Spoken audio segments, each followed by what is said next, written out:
Friends, ഇത് നമ്മുടെ ഡ്രമ്മിൽ നിൽക്കുന്ന ഒരു മാവാണ്. നിറയെ നമുക്ക് മാങ്ങ തന്നിട്ടുള്ള മാവാണ്. ഇത് കഴിഞ്ഞ 2 മാസം മുമ്പ് നമ്മളിതെല്ലാം ഒന്ന് വെട്ടി വിട്ടായിരുന്നു, പ്രൂൺ ചെയ്തായിരുന്നു. അപ്പോൾ ഇത് കണ്ടോ, നല്ല പോലെ തളർത്ത് നല്ല ഇലയായിട്ട് വീണ്ടും അത് കിളുത്ത് വന്നിരിക്കുകയാണ്. ഈ പ്രാവശ്യം നിറയെ മാങ്ങ തരാനുള്ള ഒരു മാവാണിത്. ഇതിനകത്ത് വേറൊരു കാര്യം ഞാൻ കാണിക്കാം. ലാസ്റ്റ് നമുക്ക് ഇതിലൊരു മാങ്ങ ഉണ്ടായി, അതിപ്പോൾ ഏകദേശം പഴുത്ത് കിടക്കുകയാണ്. അത് ലാസ്റ്റ് ഇതിലുണ്ടായ മാങ്ങയാണ്. അത് ചെറിയൊരു മാങ്ങയാണ്. ഇത് കണ്ടോ, ഏകദേശം അത് പഴുത്തിട്ടുണ്ട്. ഇത് കണ്ടോ, നല്ലൊരു മാങ്ങയാണിത്. പഴുത്ത് നമുക്കത് അടത്തിയെടുക്കാം. കണ്ടോ, അടത്തിയെടുത്തു. നല്ല മധുരമുള്ള ഒരു മാങ്ങയാണ്. അതിരിക്കുന്നത് കണ്ടോ, ഇതുപോലെ ഒരു ഡ്രമ്മിനകത്താണ്. അതുപോലെ അത് ഇത്ര പൊക്കയുള്ളതിന്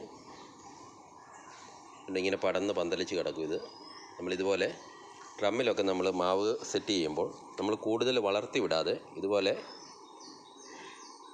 കട്ട് ചെയ്ത് ഇതുപോലെ പടർത്തുകയാണെങ്കിൽ നമുക്ക് കൂടുതൽ വിളവ് കിട്ടും. അപ്പോൾ നിങ്ങളുടെ വീടുകളിലൊക്കെ ഇതുപോലെ മാവോ ചാമ്പയോ ഒക്കെ ഡ്രമ്മിലുണ്ടെങ്കിൽ ഇതുപോലെ പ്രൂൺ ചെയ്ത് വിടുക.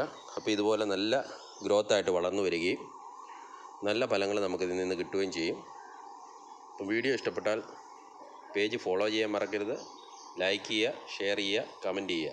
വീണ്ടും പുതിയൊരു വീഡിയോ ആയിട്ട് കാണാം. Bye bye.